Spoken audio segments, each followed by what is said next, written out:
On the 76th anniversary of what Palestinians call the Nakba, Israeli Arabs demonstrate in villages depopulated during the Arab-Israeli War of 1948.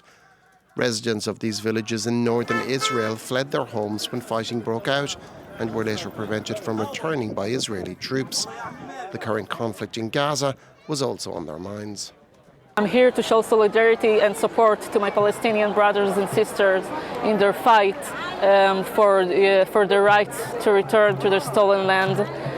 We're here to protest against this ongoing Nakba that began in 1948 and still continued till today. Palestinians were displaced within the new state of Israel, and 700,000 fled beyond its borders, like this man who still lives in the West Bank refugee camp where he arrived as a child. We left the village of Sabarin on May 12, 1948, and we came to the Jenin area because our village was close to Jenin. They transferred us to the Nur Shams refugee camp, where we lived in tents for 6 years. After that, they built small houses for us that could accommodate 2 or 4 people, and we continued to live in the Nur Shams camp until today.